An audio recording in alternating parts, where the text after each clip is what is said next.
"Max, stop it!" Emily's sister Karen whispered harshly, her voice trembling. But the dog wouldn't budge. His tail stiffened, his ears perked, and his barking turned into a desperate howl. It wasn't just noise, it was a cry, a plea. For a moment the church froze. Even the priest, Father Gabriel, seemed uneasy, glancing nervously toward the casket. His fingers fidgeted with the edge of his robe, his smile tight and forced. Was it embarrassment or fear? The tension in the room was suffocating. Nobody knew what to say, but everyone felt it. Max wasn't just barking at random. He was trying to tell them something. And for some reason, the unease in Father Gabriel's expression made it even harder to ignore.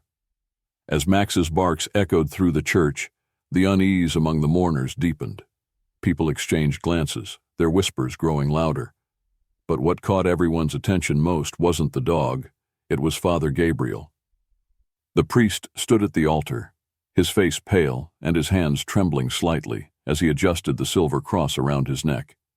He forced a smile, the kind that didn't reach his eyes, and raised his hands in an attempt to calm the crowd. "Please, everyone," he said, his voice unsteady. "Let's focus on Emily and this sacred moment." But no one was focusing on Emily anymore. Max's unrelenting barks and the priest's visible discomfort created a ripple of suspicion. Some people couldn't help but notice that Father Gabriel avoided looking directly at the casket. Was he just nervous about the disruption? Or was there something more? "Why won't he look at it?" whispered Margaret, an older woman sitting near the back. Her words sparked more murmurs. Father Gabriel's unease only grew. He wiped his brow with a handkerchief, beads of sweat glistening despite the cool air inside the church. His voice cracked as he tried to continue the service, ignoring the dog's persistent cries. But even the children could sense it. Something wasn't right. One by one, the mourners began to connect the dots. The priest was always so composed, so steady, even in the face of tragedy. But now his every move screamed discomfort. The way he fumbled with his sermon notes, the way his eyes darted nervously toward the casket before quickly looking away, it all seemed off. "Do you think he knows something?" a young man whispered to his wife. By now, Max's barking had taken on a rhythm, almost as if he were challenging the priest to respond. And for a brief moment, Father Gabriel locked eyes with the dog. The connection was electric, almost eerie, as if Max was accusing him without words. Gabriel quickly looked away, clearing his throat and forcing a firmer tone. "Please," he said, louder this time, his voice echoing through the church. "Can someone take that dog outside? He's disrupting this sacred moment." But Max wouldn't move. His paws were planted firmly, his gaze fixed on the casket, his growls low and steady. It was as if he was protecting a secret that even the priest seemed desperate to keep hidden. The atmosphere shifted again. What had started as grief was now something else entirely: curiosity, suspicion, fear. While the crowd grew increasingly restless, one man sat quietly near the back, his arms crossed and his sharp eyes darting between Max and Father Gabriel. Ethan Miller wasn't a local. He had arrived in Willow Creek just a few months ago, a drifter with a knack for noticing things others didn't. He wasn't the kind of person to meddle, but Max's relentless barking and the priest's odd behavior had sparked something in him, a gut feeling he couldn't ignore. Ethan leaned forward, his curiosity piqued. The dog wasn't just causing a commotion. Max seemed to be pointing at something, demanding that someone pay attention. And the way Father Gabriel was sweating bullets, that was the final nudge Ethan needed. With a soft sigh, Ethan stood, drawing every eye in the room. He adjusted his coat and walked slowly toward Max, his boots echoing against the wooden floor. The tension was thick, every step he took adding to the weight of the moment. "Hey, buddy," Ethan said softly, crouching down to Max's level. His voice was calm, almost soothing. "What's got you so worked up, huh?" Max paused, his barking faltering as he turned to look at Ethan. For a moment the church went silent. The dog's intelligent eyes met Ethan's, filled with urgency and something else, hope. Ethan felt a chill run down his spine. Whatever this dog was trying to communicate, it wasn't trivial. Slowly, Max began to wag his tail, just once, then sniffed the ground near the casket. He took a cautious step forward, then another, as if inviting Ethan to follow. "Ethan, what are you doing?" a voice called from the pews. It was a man Ethan didn't recognize, his tone sharp with disapproval. Ethan didn't even glance back. "I think Max is trying to show us something," he said, his voice steady but firm, "and I think we should listen." Father Gabriel's voice boomed from the altar. "This is highly inappropriate," he barked, his composure slipping further. "You're making a mockery of this funeral." But Ethan didn't back down.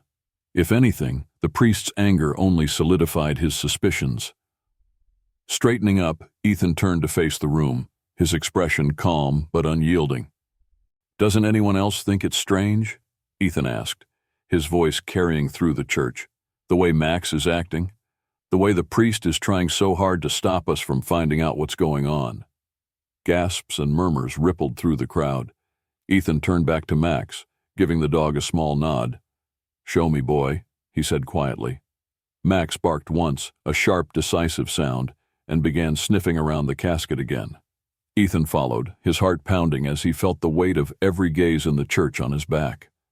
Whatever was going on, it was bigger than he had first thought, and judging by the look on Father Gabriel's face, a mix of panic and fury, it wasn't going to be something the priest wanted them to uncover. The church was now a powder keg of tension, and Ethan was about to light the fuse. Standing near the casket with Max by his side, he turned to face the congregation. His gaze swept over the crowd before landing on Father Gabriel, who was visibly unraveling. "Father Gabriel," Ethan began, his voice cutting through the murmurs like a knife, "can you remind us how Emily died?" The room fell into stunned silence. All eyes turned to the priest, whose face flushed an alarming shade of red. He opened his mouth to speak, but hesitated, his jaw tightening as if struggling to find the right words. "I've already explained this," Father Gabriel said at last, his tone defensive. "Emily passed away peacefully in her sleep. She was alone at home when I found her the next morning." Ethan narrowed his eyes. "Why was she alone, and why were you the first to find her?" Gasps rippled through the pews. People exchanged wide-eyed glances, their whispers growing louder. Even the children, who didn't fully understand the weight of Ethan's questions, clung tightly to their parents, sensing the shift in the room's energy. The priest's composure cracked further. He gripped the edge of the podium, his knuckles turning white. "This is absurd," he snapped, his voice rising. "How dare you question me during such a sacred moment?" But Ethan wasn't deterred. He took a step closer, his calm demeanor in stark contrast to the priest's growing hysteria. "It's not just me questioning you, Father," he said, gesturing toward the congregation. "Look around. Everyone here can see that something isn't adding up." Father Gabriel glanced nervously at the crowd. Some were nodding in agreement, their faces etched with suspicion. The priest wiped his forehead with a trembling hand, but the sweat kept pouring, his nerves betraying him at every turn. "How dare you!" the priest roared, slamming his hand on the altar. The sudden noise made a few people flinch, but it didn't intimidate Ethan. If anything, it only made him more resolute. "All I'm saying," Ethan continued, his voice steady, "is that Max isn't barking at nothing, and your reaction, Father, is making it hard not to wonder. What aren't you telling us?" The room erupted into chaos. Some people demanded answers, their voices loud and insistent. Others whispered furiously, their suspicions now fully ignited. Meanwhile, Max let out another low growl, his eyes never leaving the casket. Ethan knelt beside him, placing a steady hand on the dog's head. "You're not wrong, boy," he murmured. "Something about this doesn't feel right." Father Gabriel, now visibly shaking, raised his voice above the crowd. "Enough," he shouted. "This is blasphemy, a blatant disrespect to Emily's memory." But Ethan wasn't backing down. He straightened up, his gaze piercing. "Maybe the real disrespect," he said, his voice cold, "is pretending nothing's wrong when the truth is staring us all in the face." The crowd fell silent again, the weight of Ethan's words settling over them like a thick fog. Father Gabriel opened his mouth to respond but faltered, his face betraying a flash of panic. For the first time, it was clear to everyone in the room. The priest was hiding something. The church was abuzz with speculation, but Ethan knew staying there would only delay the truth. Father Gabriel's behavior screamed guilt, but Ethan needed more than suspicion. He needed proof. And there was one place that might hold answers: Emily's house. With Max trotting faithfully at his side, Ethan made his way to the small cottage on the outskirts of Willow Creek. The house was nestled in the shadow of a dense forest, its stone walls weathered by time. The garden was overgrown, weeds choking out the once vivid flowers. It was the kind of place that carried memories in its bones, both beautiful and haunting. The gate creaked as Ethan pushed it open, and Max sniffed the air, his tail stiff. The unease Ethan had felt at the church returned, heavier now. Something about this place felt off. When Ethan reached the door, he found it unlocked, his brow furrowed. "That's strange," he muttered under his breath. Pushing the door open, he stepped inside. The air was thick with dust, the kind that hinted the house hadn't been properly lived in for weeks. But it wasn't abandoned. Ethan noticed subtle signs, footprints in the dust, a cup on the table that hadn't been washed, and a faint smell of lavender, Emily's favorite scent. "Stay close, Max," Ethan said, as the dog sniffed the floor, his nose working overtime. They moved room to room, Ethan scanning every surface for something, anything, that could explain Emily's sudden death. In the living room, something caught his eye. A stack of letters sat on the mantel, most of them unopened, but one envelope stood out, its edges frayed as if it had been opened and read many times. Ethan pulled it free and unfolded the paper inside. The handwriting was rushed, almost frantic, but unmistakably Emily's. As his eyes scanned the words, his stomach dropped. "If you're reading this, something has happened to me. Father Gabriel is not who he seems. I've discovered things about him, things that could destroy him. He knows that I know. I don't feel safe anymore. Please, if anything happens to me, don't trust him." Ethan let out a slow breath, the weight of Emily's words pressing on his chest. Max let out a low whine, as if sensing the importance of what Ethan had found. "She knew," Ethan said softly, running a hand through his hair. "She knew something dangerous." Before he could process the implications, Max barked sharply, drawing Ethan's attention to a nearby picture frame. The dog pawed at it, and Ethan leaned in for a closer look.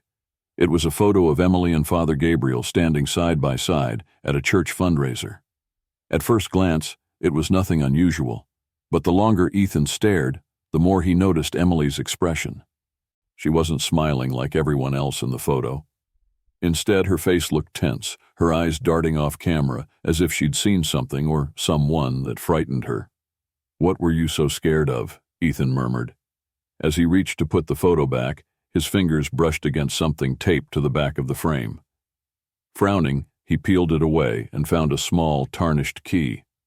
"What's this for?" Ethan wondered aloud. Max barked again, his tail wagging as if encouraging Ethan to keep going. With the letter in one hand and the key in the other, Ethan felt the pieces of the puzzle falling into place. Emily had left him a trail, a way to uncover the truth she'd died trying to protect. "Let's go, Max," he said, determination hardening his voice. "We're not done yet." Ethan's mind raced as he walked briskly back to the church, the small tarnished key burning a hole in his pocket. Max padded beside him, his ears perked, his movements purposeful. The clues they'd uncovered at Emily's house had opened a door to something much darker than he'd expected, and now there was no turning back. The church loomed ahead, its shadow long and foreboding against the evening sky. Ethan slowed as he approached, scanning his surroundings to ensure no one was watching. The crowd from the funeral had dispersed, but the tension still hung in the air, as if the building itself held its breath. Pushing the heavy door open just enough to slip inside, Ethan stepped into the dimly lit sanctuary. Max followed, his nails clicking softly against the stone floor. The room was eerily quiet, the faint scent of incense still lingering. "Let's find out what you were hiding, Emily," Ethan murmured, pulling out the key. Guided by Max, Ethan made his way to a secluded corner of the church where an old statue stood. The figure of a saint, worn by time, watched silently over the space. Ethan's eyes narrowed. Something about the statue seemed odd. Dog barks at the coffin during funeral when a man asks why the priest gets nervous. Ethan let out a sharp breath, his chest tightening. Emily had uncovered the priest's betrayal, and it had cost her everything. Max barked again, drawing Ethan's attention to the final item in the box. Another key, smaller and older than the first. This one had a tag attached, marked with the word storage. Ethan's jaw tightened as he pocketed the key.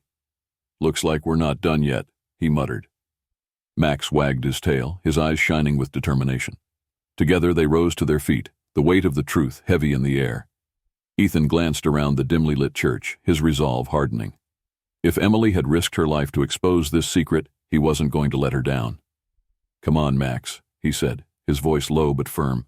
"Let's finish what she started." The storage key felt heavier in Ethan's pocket than it had any right to. The weight of Emily's final plea echoed in his mind as he and Max crept toward the hidden door she'd described in her letter. It was tucked behind the altar, obscured by years of dust and shadows. Max let out a low growl as they approached. His body was tense, his ears pinned back. Ethan's pulse quickened. Whatever lay beyond that door wasn't going to be easy to face. The key slid into the lock with a soft click. Ethan paused, taking a deep breath. "Ready, boy?" he whispered. Max responded with a quiet bark, his tail stiff as a rod. Slowly, Ethan pushed the door open. A narrow staircase descended into darkness, the air growing colder with every step. The faint flicker of a single light bulb illuminated the bottom of the stairs, casting long, uneven shadows. As they reached the basement, Ethan heard it, a faint sound, like chains rattling. His heart sank. "Emily?" he called softly, his voice barely above a whisper. A weak, trembling voice answered. "Ethan?" The sight that greeted him made his blood run cold. In the center of the room, Emily sat chained to a chair, her face pale and drawn.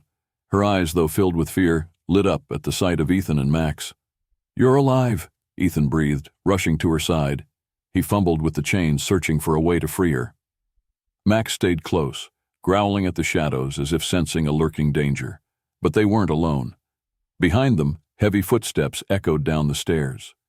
Ethan froze, his hands still on the chains. Father Gabriel appeared in the doorway, his face twisted in fury. In his hands, he held a wooden plank, his knuckles white as he gripped it. "You shouldn't have come here," Gabriel snarled, stepping closer. Ethan positioned himself between Emily and the priest, his jaw clenched. "You're the one who shouldn't have done this," he shot back. "We know everything, the money, the lies. You betrayed everyone who trusted you." Gabriel's face contorted with rage. "You don't understand," he spat. "I did what I had to do. The church needed me, and I needed to chain Emily up and steal from your congregation?" Ethan interrupted, his voice laced with disgust. The priest let out a growl and swung the plank. Ethan ducked just in time, the wood splintering against the wall. Max sprang into action, barking ferociously before lunging at Gabriel. His teeth sank into the priest's leg, forcing a scream that echoed through the basement. "Good boy," Ethan shouted, using the moment to grab a nearby metal rod. As Gabriel struggled to shake Max off, Ethan swung the rod, knocking the plank from the priest's hands. With Gabriel subdued, Ethan turned back to Emily and worked quickly to free her. The chains clattered to the floor, and Emily collapsed into Ethan's arms, trembling but alive. "You're safe now," Ethan whispered. Above them, the sound of voices began to fill the church. The commotion had drawn a crowd. People gathered at the top of the stairs, their eyes wide with shock as they took in the scene. Their beloved priest pinned by a stranger and his dog, Emily freed from captivity, and the stolen money and keys laying in plain sight. Ethan turned to face the crowd, his voice steady and firm. "This is the truth," he said.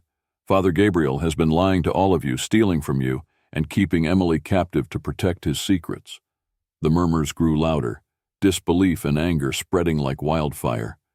Gabriel, still pinned under Max's fierce grip, shouted, "You have no proof." Ethan picked up the metal box and held it high. "This," he said, his voice ringing out, "is all the proof we need." One by one, the townspeople began to piece it together, their faces shifting from confusion to horror. As the authorities arrived to take Gabriel into custody, Emily stood beside Ethan and Max, her voice shaky but resolute. "Thank you," she said softly, her eyes brimming with tears. "You saved my life." Ethan glanced down at Max, who wagged his tail, his mission complete. "We just finished what you started," he said with a small smile. The basement of the church buzzed with hushed whispers as the townspeople crowded around the scene. Father Gabriel, restrained and scowling, sat slumped against the wall, his leg bleeding where Max had bitten him. The stolen money lay in the open metal box, damning evidence of his betrayal. Ethan stood in the center of the room, holding the box high for everyone to see. "This is what your donations and tithes have been funding," he said, his voice sharp and unwavering. Not the church, not the community, but his own pockets. Gasps rippled through the crowd. Faces turned pale, eyes darting between the priest and the stolen cash. Some people murmured in disbelief, while others were already bristling with anger. "This can't be true," one man stammered. "Father Gabriel has always been so kind, so selfless." Ethan's gaze hardened. Kind? Selfless? Then why did he chain Emily in the basement? He pointed to Emily, who stood beside him, leaning on the wall for support. Her frail appearance and trembling frame said more than words ever could. The crowd erupted into chaos. Questions flew, accusations mounted, and the once sacred image of the priest shattered before their eyes. "Quiet!" Father Gabriel barked, his voice laced with desperation. "You don't understand. I did this for the church, for all of you." "Don't you dare," Emily snapped, her voice cutting through the noise. "Don't pretend this was for anyone but yourself." She stepped forward, her courage growing with each word. "You lied to everyone. You stole from people who trusted you, and when I found out, you tried to silence me, forever." Ethan placed a steadying hand on Emily's shoulder, his eyes never leaving the priest. "You've hurt enough people, Gabriel," he said, his tone low and cold. At that moment, one of the town's elders stepped forward, her voice trembling with fury. "How could you?" she demanded, her eyes brimming with tears. "You were supposed to guide us, to protect us. Instead, you betrayed everything this church stands for." Father Gabriel's facade cracked completely. "You don't know what it's like," he shouted, his voice breaking. "The pressure, the demands. I didn't have a choice." Ethan shook his head. "You always had a choice, and you chose greed over the people who believed in you." As if on cue, the police arrived, their presence solidifying the gravity of the situation. Gabriel's face twisted with panic as they approached, cuffing his hands and leading him away. The crowd parted silently as the priest was taken up the stairs, his head bowed in defeat. The church had fallen into an eerie hush, the weight of betrayal hanging heavy in the air. Ethan turned to the townspeople, holding the letter Emily had written. "She tried to warn you," he said, his voice soft but firm. "She risked her life to uncover the truth, and now it's up to all of us to rebuild what he destroyed." The people nodded slowly, their anger shifting into determination. Emily stepped forward, her voice steady despite her exhaustion. "We deserve better. Willow Creek deserves better, and it starts with the truth." Max let out a sharp bark, as if in agreement, earning a ripple of relieved laughter from the crowd. As the stolen money and other evidence were collected, the villagers began to talk about how to move forward, how to reclaim their faith and rebuild their community. But for Ethan and Max, the mystery was solved, and their part in it was over. The days following Father Gabriel's arrest were filled with a mix of shock, reflection, and healing. The once tranquil village of Willow Creek had been shaken to its core, its trust betrayed by the man they had looked to for guidance. But now, in the wake of the truth, the community was determined to rebuild, not just their church, but their sense of unity and faith. Emily became the symbol of resilience, her courage inspiring the townspeople to confront the shadows that had lingered for too long. Despite her ordeal, she insisted on attending the town meeting held in the very church where everything had come to light. "I may have been afraid once," she said, her voice clear and steady, "but not anymore. We deserve a place where truth and kindness guide us, not lies and greed." Her words sparked a standing ovation, and tears filled the eyes of many who had doubted her. Ethan stood quietly at the back of the church, arms crossed, watching as the town rallied around her. Max sat at his feet, his tail wagging softly, sensing the shift in the air. Ethan had never been one for speeches, but the villagers insisted he step forward. "You and Max saved us," an older man said, gesturing for Ethan to take the floor. Ethan hesitated, scratching the back of his neck. "It wasn't just me," he said, his voice modest but firm. "Emily had the courage to uncover the truth. Max wouldn't give up. I just connected the dots. This was a team effort." The crowd erupted into cheers, and Max barked enthusiastically, earning laughter and pats on the head from children and adults alike.